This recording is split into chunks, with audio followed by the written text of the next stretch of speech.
zavatsarotra manjo zay manjo tomany sy toleo zay mety ankarary fo zany fo efanjeno sy jereo fa indro misy zavatso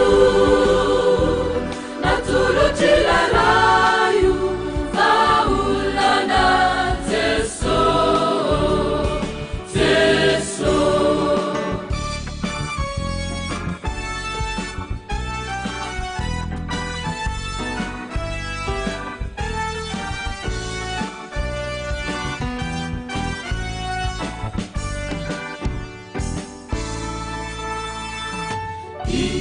Itasile tezari mampivadiku zany fo la haizano ale tolala maizina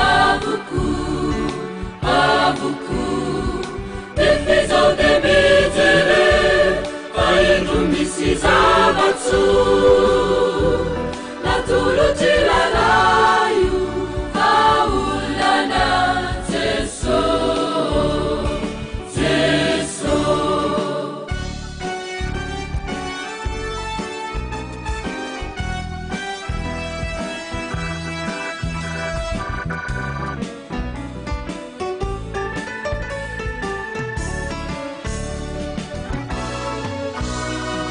Nivavitsikenti tsy fantatra zay mborise zaise toizanany ty fatokina noase ifinonano atanja ifandresene fazona natolotry lalaio fa olana Jeso Jeso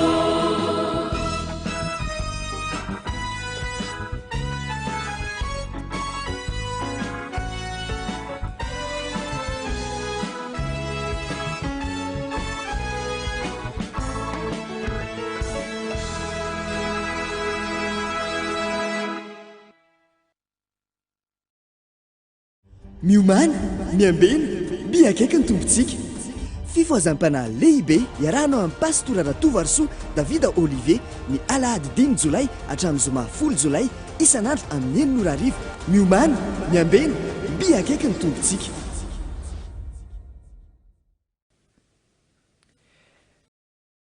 ry ava-malala eto amin'ny takariva famaranana isika satria takariva fahaenina sahady izao takariva iarahantsika eto izao misaotra an'Andriamanitra isika satria notahiny notantanany tao anatin'izay takariva 5 zay efa natrehantsika izay namelabelarantsika ny tenin'Andriamanitra zay hampifoa ny fijerintsika ny fisainantsika ny eritrerintsika mba hifantoka ao am' Jesosy Kristy ka am'izao takariva fahaenina izao dia faly manonona ny fiadanan'ny tompo ho anao sy ny ankonanao indray engane mba ho eo aminao mandrakariva Andriamanitra mba homban'Andriamanitra hatrany ane ianao ka ny tenin'Andriamanitra rehetra zay efa nirenirsika teto mahakasika ny am' Jesosy Kristy ao amin'ny masina indrindra ankehitriny ka nahatonga antsika nametraka hoe hosaintsika mandrakariva zany satria tsy fantatsika na rahovina ny anarana zay andalo eo anatrehan'i Kristy eo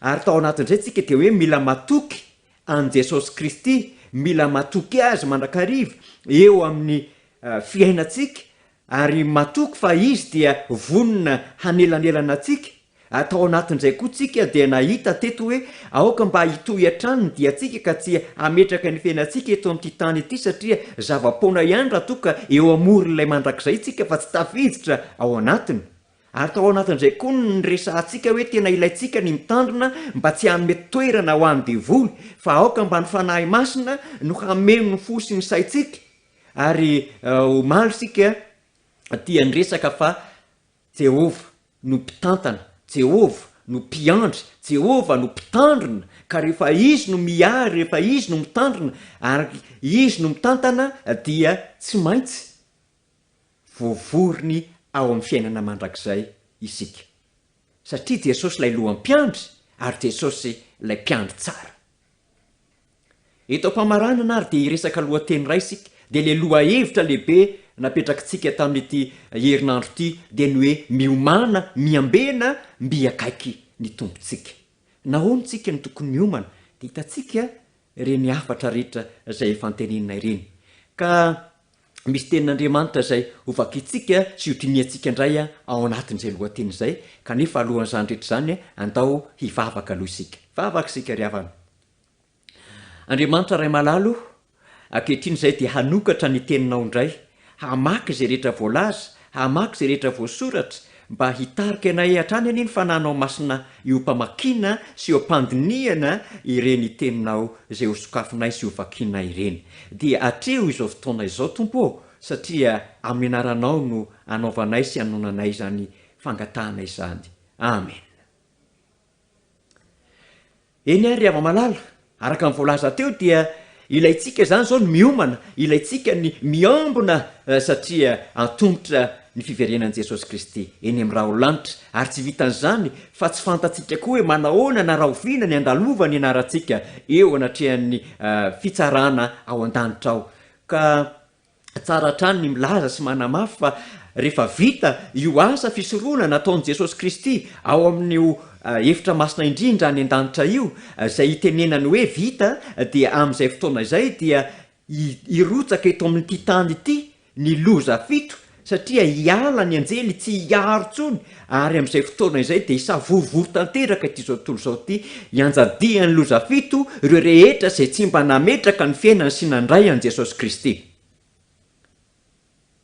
Ary rehefa tapitra io loza fito io, tapitra mirotsaka, dia miseho eny amin'ny raha olanitra Jesosy Kristy, handray ny olony, handray ny ondriny, araka ny fandraisantsika omaly, satria Jesosy dia niteny eo Maty 20:20 hoe rehefa avy izy eny amin'ny raha olanitra arahan'ny anjely rehetrarehetra dia tahaka ny fiaviany hoe mpiandry ondry izay manavaka ny ondriny amin'ny osy. Ka ny ondry dia ho ataony amin'ny ankavanana ary ny osy dia ho ataony eo amin'ny ankavia, ary ny ondry dia ho teneniny ireo amin'ny ankavanana hoe mandovany fanjakana izay voavoatra ho anareo hatramin'ny nanorenana izao tontolo izao. Ary izany mba faniriko antsika tsirairay avy, mba ho anisan'ilay ondrin'Andriamanitra eo amin'ny ankavanana tokoa isika amin'ny fiverenana.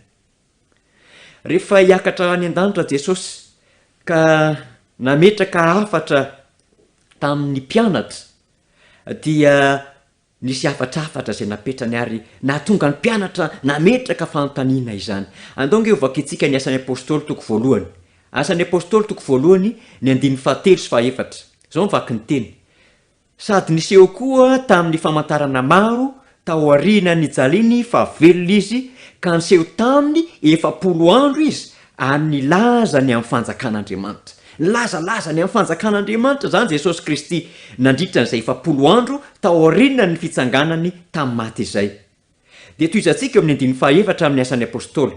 Ary raha niara-ny angona teo aminy Jesosy, dia namepetra azy tsy hiala any Jerosalema, fa hiandry ny teny fikasany ray izay efa renareo tamiko ho izy. Zavatra mahafinaritra eto aloha ry hava-malala, tao aoriana ny fitsanganan'i Jesosy tamin'ny maty, dia tsy nanadino ny mpianatra velively Jesosy, tsy nanadino ny mpianatra mihitsy Jesosy, fa isaky ny miangona ny mpianatra dia io Jesosy tonga eo. Tonga eo Jesosy. Engane mba ho eo anivonao koa Jesosy amin'ny fotoana rehetra izay hivavahanao, araka ny teny hoe naiza iangonany 2 na 3 amin'ny anarako, dia eo avovoany, dia mba ho eo aminao anie Jesosy Kristy, ho ao atokantranonao ao anie Jesosy Kristy. Ary teto Jesosy rehefa tafiangona niaraka tamin'ireto mpianatra ireto, dia niteny taminy hoe aoka tsy hiala eto Jerosalema, fa ny teny fikasan'Andriamanitra dia ho tanteraka aminareo zay efa renareo tamiko, hoy Jesosy Kristy. Nentanentana mihitsy ny mpianatra tao anatin'izany tenin'i Jesosy zany. Dia toizantsika ny 5, ao amin'ny 5 amin'ny asan'ny apôstôly. Fa Jaona nanao batisa tamin'ny rano, fa ianareo kosa atao batisa amin'ny fanahy masina rehefa afaka andro vitsivitsy. Izany lay teny fikasan'Andriamanitra zay nylaizain'i Jesosy eto hoe mijanony eto Jerosalema aloha mandra-pahatanteraka io teny fikasan'Andriamanitra io dia ny hoe ianareo dia hatao batisa amin'ny fanahy masiny. Jaona nanao batisanareo tamin'ny rano fa Andriamanitra kosa hanao batisanareo amin'ny fanahy masiny.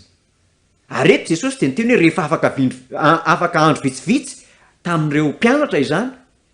Ary eto sika rehefa malala dia isika rehetra reo dia samy efa vita batisa, ary raha mbola tsy vita batisa ny rano ianao dia manasa anao mba hanao batisa, hanaiky hatao batisa, hanolo tena ao amin'izany batisa izany, satria izay misy atao batisa no vonjena hoy Jesosy. Ary rehefa vita batisa ny rano ianao dia tian'Andriamanitra ho vita batisa ny fanahy masina ihany koa. Dia 9:1 ao amin'ny Asan'ny Apôstôly 2:1 koa izay tafangona teo dia nanontany azy hoe Tompoko, amin'izao va no hampidinao ny fanjakana ho an'ny Israely? Rehefa malala arak'izany fanontaniana napetraky ny mpianatra izany dia tena nentanentana mihitsy izany izy ireo rehefa nitafahoana tamin'i Jesosy, nyresahan'i Jesosy an'izany teny fikasana izany, ary nieritreritra izy ireo hoe tena hampidina amin'izy ireo tokoa ny fanjakan'Israely. Nieritreritra ny amin'izany izy ireo ary tena nentanentana ny fony. Amin'izao va no hampidinao ny fanjakana ho amin'ny Israely? Rehefa malala nitebiteby ny mpianatra tia halala ny fotoana marina hanehoana ny fanjakan'Andriamanitra. Nefa Jesosy dia nilaza taminy fa tsy hahalala na ny andro na ny fotoana izy ireo satria ny ray dia tsy nanambarany izany. Ka izao izany no lesona raisika. Tsy ny fahalalana hoe raha oviana no tafahorona indray ny fanjakan'Andriamanitra ny zava-dehibe indrindra. Ary izany no napetraka Jesosy tamin'ireto mpianatra reto, tsy izany no zava-dehibe indrindra ho an'izy ireo tamin'izay fotoana izay, fa ny tena ilainy indrindra dia ny hahitana azy ireo fa manaraka ny tompo mivavaka, miandry, miambina ary miasa. Zay zany no tena zava-dehibe indrindra. Ka ilaina ny fahavononan'izy ireo amin'izany. Izy ireo manko dia natao mba hosolo tena eo anivon'izao tontolo izao haneho ny toetrany Kristy. Dia jereo ny valitenin'i Jesosy ary manambara fa tena tsy ilaina tokoa izany ny ahalala hoe raha oviana no hiavian'ilay andron'Andriamanitra. Dia hoy Jesosy namaly azy ireo ao amin'ny 9:7 Asan'ny Apôstôly 2:1-7. Fa io kosa izy taminy, tsy anareo ny ahalala ny andro na ny fotoana zay efa nitendreny ray amin'ny fahefany andro. Fa azo hery ianareo amin'ny ilatsahan'ny fanahy masina aminareo ary ho vavolombeloko an Jerosalema sy eran-Jodia sy Samaria ary hatramin'ny farany tany. Rehefa malala zany valitenin'i Jesosy izany dia maneho fa tsy zava-dehibe akory ny hanontanianan'i Jesosy hoe raha oviana no miverina ianao. Fa ny zava-dehibe dia ny fiomanana, ny fiambenana, ny fivavahana ary ny fahavononana hiasa ho an'i Jesosy Kristy. Satria izany hoe andro sy fotoana izany dia amin'ny fahefany ray ihany araka ny voalazan'i Jesosy Kristy eto. Kanefa firifiry moa no manana heritreritra sy mamariparitra manao kajikajy. Aoka ho raisitsika zava-dehibe io tenin'i Jesosy io. Ary eo amin'ny 9:9 io dia ahazo hery anareo amin'ny ilatsahan'ny fanahy masina aminareo. Engana isika amin'izao fiomanantsika amin'ny fiverenan'i Jesosy izao dia mba ahazo hery avy amin'izany filatsahan'ny fanahy masina izany, ka tonga antsika mba hijoro vavolombelona ny amin'ny fitiavan'i Jesosy Kristy atsika sy ny fitiavan'i Jesosy Kristy ity izao tontolo izao ity. Ka ho vavolombelona eo manodidina hizara izany famonjena lehibe izany, satria tsy tian'Andriamanitra ho tia tena isika tahaka ny reto mpianatra reto. Ka izao ary misy lesona 3 izay sotomontsika avy amin'io valiteny nomeny Jesosy ny mpianatra io. Lesona voalohany dia izao: aoka isika mba hanolo tena ary vonona mba hijoro vavolombelona, manolo tena ho an'i Kristy ary mijoro ho vavolombelon'ny fitiavany mahafontsy.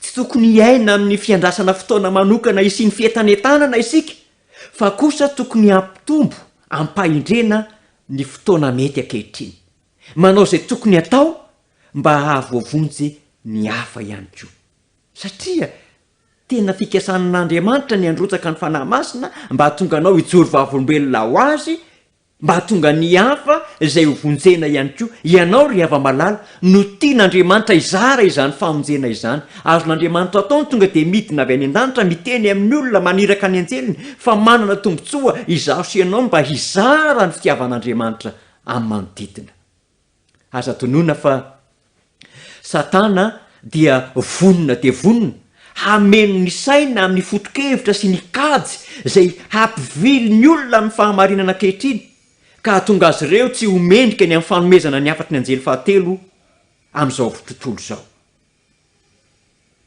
ary amporosian'ny Satana hanao kajikajiny amin'ny fiverenan'i Jesosy Kristy ny olona aoka nefa tsika tsy hamina viana fotoana mihitsy ary aoka tsika tsy hanady azy zavatra tsy nambaran'Andriamanitra amintsika Jesosy dia nilaza n'izao teny izao ao amin'ny Jaona 7:17 Jaona 7:17 ary izao ny fiainana mandrakizay dia ny mahafantatra anao izay Andriamanitra tokana sady marina sy Jesosy Kristy izay efa nirahinao ry hava-malala izany tenin'Andriamanitra izany dia maneho fa izay zavatra tsy nampahafantarin'Andriamanitra atsika izay azy rery ihany ny fahefana dia tsy tokony ho ady atytsika fa izay zavatra hampahafantarin'Andriamanitra atsika sy tokony ho fantatsika kosa dia tokony adiditsika ny manakatra sy mahalalan'izany dia hoy ny voalaza eto ny fiainana mandrakizay dia ny mahafantatra an'Andriamanitra tokana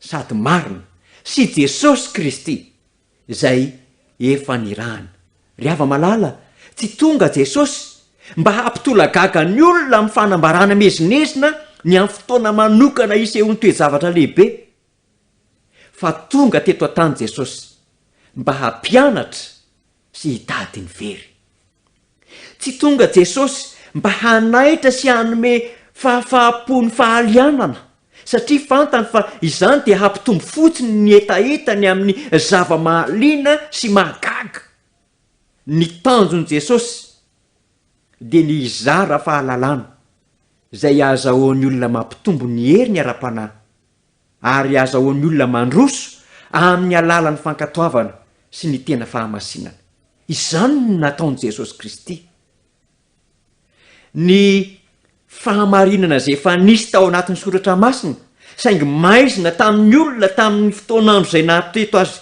teto an-tany azy no nohazavain'i Jesosy fa tsy nanome zava-baovao akory izy nametraka ny voan'ny fahamarinan'Andriamanitra tamin'ny tena toerany Jesosy Kristy araka ny nanomezana azy tamin'ireo patriarika sy tamin'ireo mpaminany ary rehefa avy nanomezany toromarika sarobidy izany tamin'ny mpianatra Jesosy dia nampanantena an'ireto mpianatra reto fa hanome azy ireo ny fanahy masina izay hampahatsiaro azy ireo ny zavatra rehetra izay efa nilazainy taminy ka zava-dehibe loatra zany izay ny voalohany izany dia tokony hanolo-tena isika ary vonona hijoro vavolombelona ho an'i Kristy lesona faharoa dia izao mivavaka ao amin'ny fiovampo mivavaka ao amin'ny fiovampo tany am-panomboana isika dia efa niresaka an'izay hoe fiovampo izay sika nery hava-malala dia tandindondoza mandrakariva ny amin'ny fandraisana zavatra mihoatra noho ny fahatsoran'ny filazantsary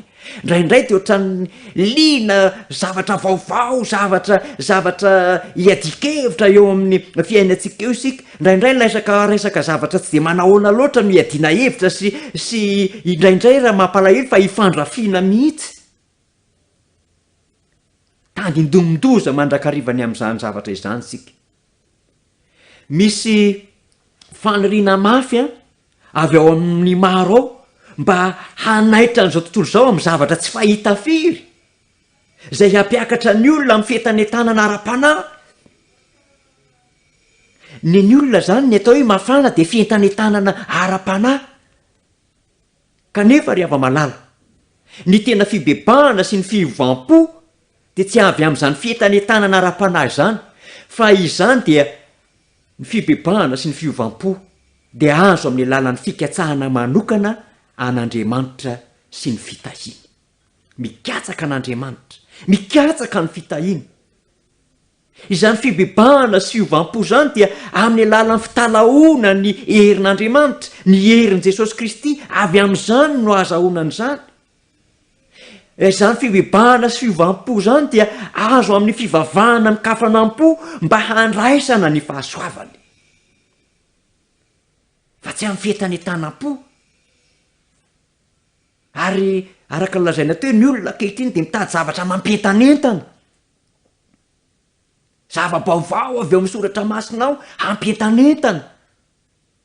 Ry hava-malala, andeha isika mba hikatsaka an'Andriamanitra, hikatsaka amin'ny fitahiny, hitalao ny heriny, hivavaka amin'ny kafanam-po mba handraisana ny fahasoavany. Izany ny antony ilantsika ny hoe miambina, miandry, mivavaka, miomana. Ary izay ny lesona fahatelo.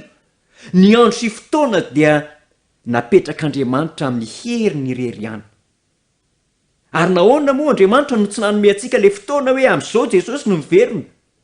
Dia satria tsy ho haitsika ny hampiasa izany araka ny tokony ho izy raha nataony izany. Ary tsy nampahafantarin'Andriamanitra antsika koa ny fandalovany anarantsika eo anatrehan'ny fitsarana ao amin'ny fitsaran'Andriamanitra ao amin'ny efitra masina indrindra na ilay ataontsika hoe fanavotana ao an-danitra. Tsy nampahafantariny izany. Ka rehefa tsy hampahafantariny antsika izany dia tsy tokony hanao ny fomba rehetra hitadiavana an'izany isika, fa ny tokony ataontsika dia izao: miambina, mivavaka, miomana ary miandry ampahatoniana. Tsy natao hiaina amin'ny fotoana amin'ny fientanentanana isika ry hava-malala. Tsy natao ho feloina amin'ny faminavinana mikasika ny andro sy ny fotoana izay tsy nambaran'Andriamanitra isika. Ary izany moa nambaran'ny mpanovavin'Andriamanitra tamin'ny fotoana izay nanaovantsika fifoazana manokana tamin'ny taona 420. Dia napetraka tao anatin'ny taridalana avy amin'ny teniny hoe tsy natao ho fenoina amin'ny faminavinana mikasika ny andro sy ny fotoana izay tsy nambaran'Andriamanitra isika. Jesosy dia laza tamin'ny mpianana mba hiambina fa tsy hametra fotoana. Araka ny voalaza ao Mateo 4:20. Mateo 4:20 manao hoe: fa ny amin'izany andro sy ora izany dia tsy misy mahalala, na dia ny anjely lanitra aza ary na ny zanaka aza, afa-tsy ny ray ihany. Izany ny filazana napetraka Jesosy tamin'ny mpianatra. Noho izany dia tsy ho afaka ilaza velively ianao fa ho avy izy afaka ray na roa na 5 taona. Indraindray dia mbola misy miteny izany hoe za aloha dia mieritreritra fa ao anatin'ny 2 taona Jesosy dia hiverina, afaka 2 taona Jesosy dia hiverina, afaka 5 taona Jesosy dia hiverina. Tsy important izany ry hava-malala, tsy zava-dehibe izany. Ny tokony ataonao dia hivavaka mandrakariva hoe Andriamanitra tsy fantatro ny andalovany ny anarako ao anatrehan'ny fitsarana ao an-danitra. Fa rehefa nekena ao amin'ny fitsarana ao an-danitra ny anaranao, na raha oviana Jesosy no miverina, dia tsy maintsy voavonjy ianao. Arak'izany dia tsy azontsika tao koa no maminaviana hiteny hoe hampihemitrany ilay fiaviany izany ka ilaza hoe ny tena mety mbola ho ela mihitsy, mety tsy ho avy alohan'ny 10 taona mihitsy aloha Kristy, tsy ho avy alohan'ny 20 taona mihitsy. Izay tendro ny anankiroa izay izany tsy azontsika tao mihitsy hoe afaka tsy ho atsy Jesosy dia hiverina, afaka 2 taona na 2 taona, 5 taona, meko 5 taona dia mifarana izao tontolo izao. Ary amin'izao fotoana ny confinement izao dia be dia be no miteny hoe za aloha dia mieritreritra fa tena tsy ela tsony, afaka 5 taona eo raha ela indrindra dia miverina Jesosy. Ry hava-malala, tsy azontsika tao izany. Ao indray tsy miraika dia mieritreritra hoe za aloha dia mieritreritra fa tsy ho hiverina ao anatin'ny 10 taona na 20 taona. Tsy azontsika tao ihany koa izany. Ny zava-dehibe dia ny miomana. Ny andraikitritsika vahoaka an'Andriamanitra dia ny hanana ny fanilo vonona sy mirehitra mandrakariva. Moa ve ry hava-malala, vonona foana ianao? Moa ve ry hava-malala, mirehitra mandrakariva ny fanilonao? Ny ilain'Andriamanitra sy ny ilaintsika amin'izao fotoana izao dia mba ho lehilahy sy vehivavy miandry ny mpampakatra rehefa miverina amin'ny fampakaram-bady izy. Raha manana ny taridalana tamin'ny 420 ianao, mirakitra ny ity tenin'ny mpanovavin'Andriamanitra ity, izay manambara toy izao hoe tsy manana fotoana kely ho laniny ianao amin'ny fanaovana tsirambona ny famonjena lehibe izay natolotra anao. Efa hifarana ny fotoam-pahasoavana ho an'ny fanahy tsirairay. Averiko tenenina zay teny zay hoe efa hifarana ny fotoam-pahasoavana ho an'ny fanahy tsirairay.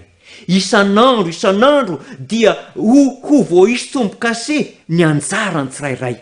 Ary na dia avy amin'reto mpiara-mivavaka ireto azy dia tsy fantatsika hoe akaiky manao ahoana ny hikipihan'ny masony maro amintsika ho amin'ny fahafatesana ary toetra ao am-pasana.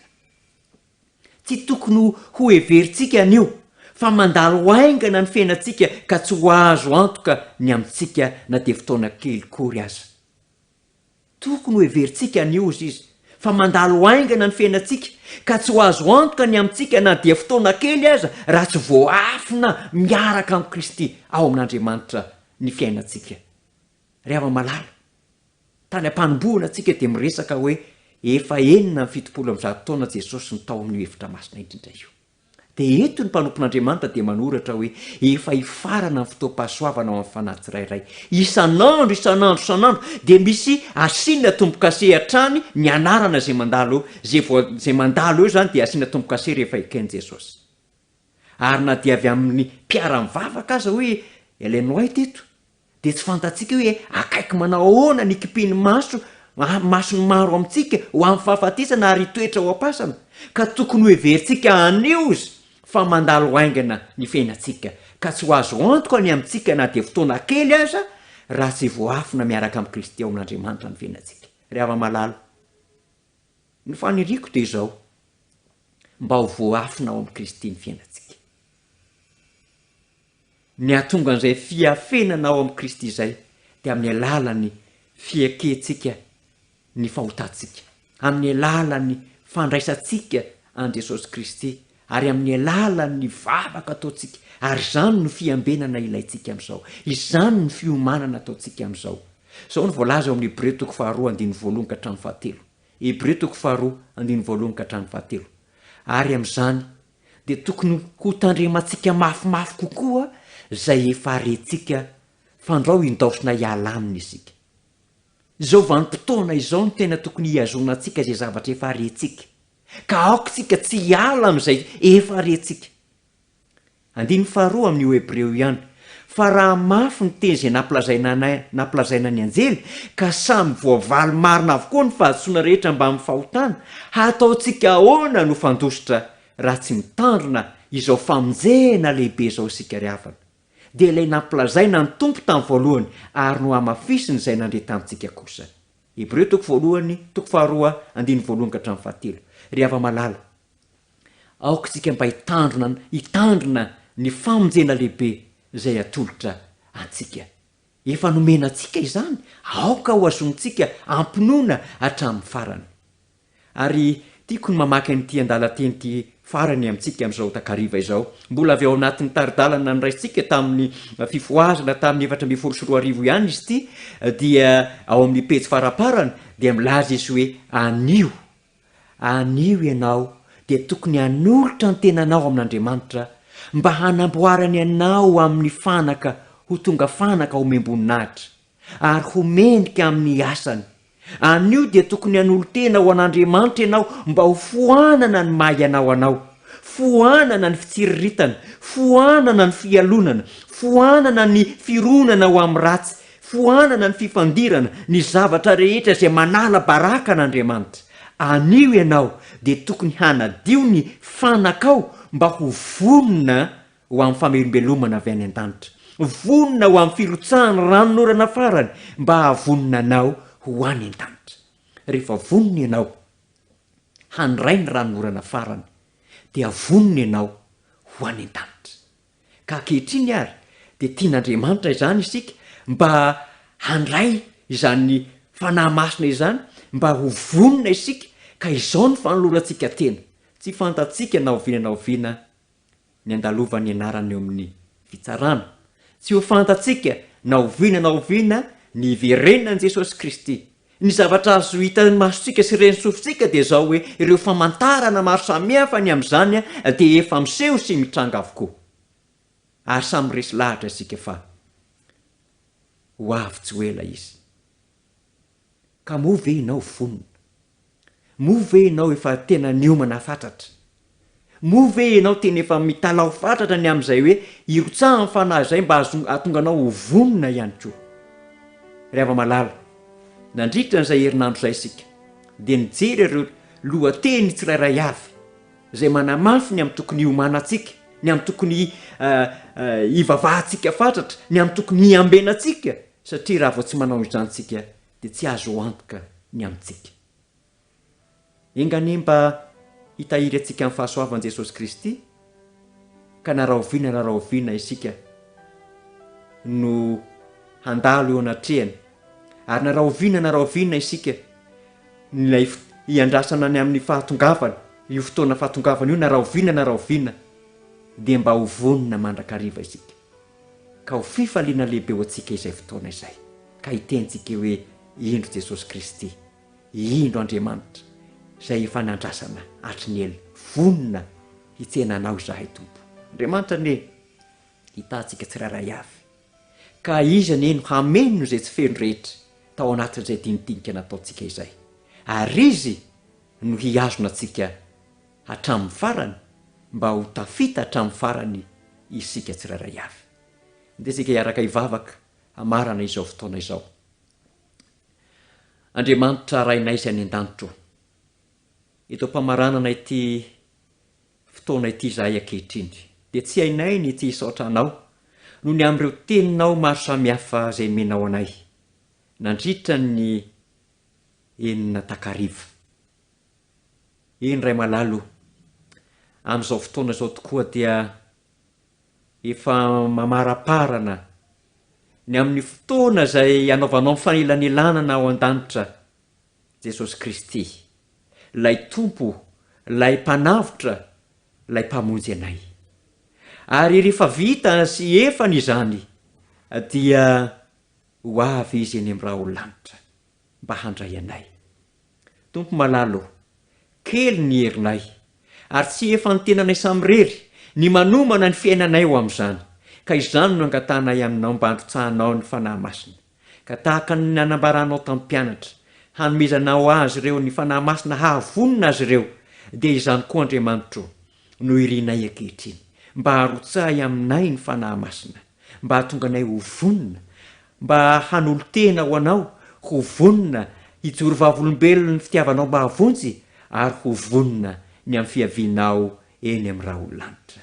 Engany Andriamanitra izay tsirairay avy, mba tsy hisy ho tavela fa mba ho anisan'ny handray ny famonjena, ka rehefa miseho ianao eny amin'ny rahaolanitra dia mba hiakatra hitsenanao izay tsirairay avy, ary mba hitoetra eo anilanao ka hidera sy hanome voninahitra anao mandritra ny mandrakizay. Tehirizo amin'ny fahasoavanao izay tsirairay avy Tompo. Izany vavaka izany no etaetanay ka angatahanay sy tonononay amin'ny anaranao Jesosy Kristy. Amen. Eny ary dia isaorana ianao nanaraka hatramin'ny farany fotoana rehetra izay nataontsika teto, dia araka ny faniriana teo dia mba Andriamanitra neno hameno izay rehetra tsy fenontsika, satria isika dia voafetra ihany, fa izy kosa manana ny fahalalana rehetra, ary izy ane no hamonjy antsika tsirairay avy, ka na dia tsy tafahoana eto amin'ity tontolo ity ary isika dia azo antoka fa rehefa avy Kristy dia ho tafahoana indray eny amin'io abakabak'lanitra io, ao amin'ilay fiainana mandrakizay. Dia tahiry antsika tsirairay avy amin'ny fahasoavana ene Jesosy Kristy. Veloma Tompoko.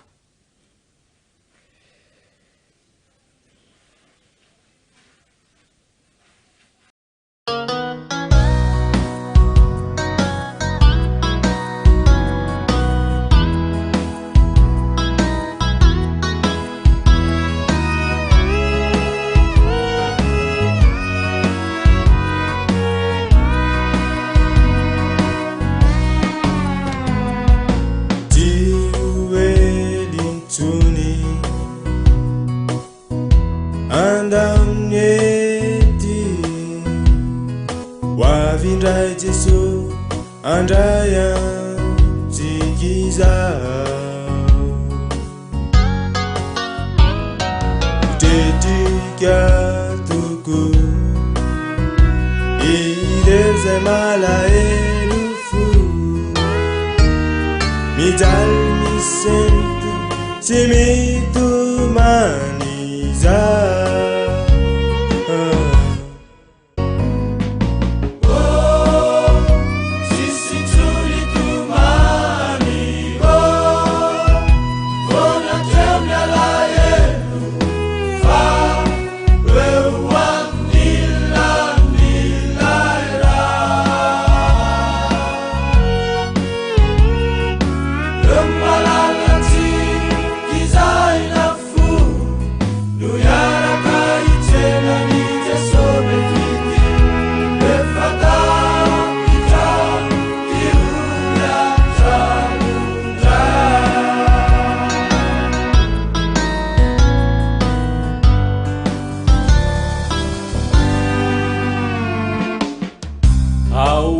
Tranurundai misy toerana ampy toeranao hoaiko hodory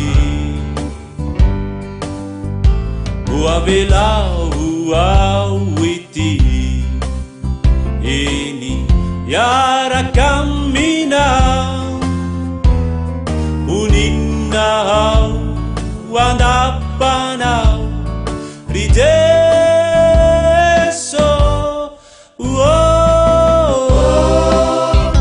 tisituni tumani fona tena laelu fa weuanila nilaira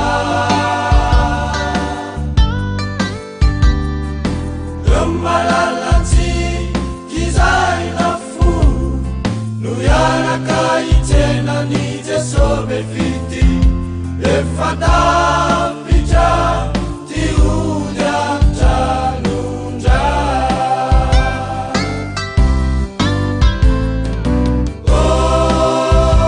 tisituni tumani ona teunara yelu fa weuanila nilaira Romalalanti kizainafu yara kitena ni desobe fiti efata bijai uyan tanunda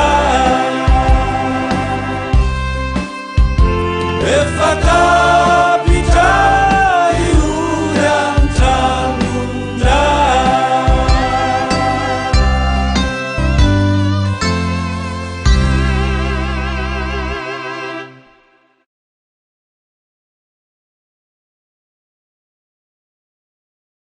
miomana miambena miakaiky ny tompontsika fifoazam-panahy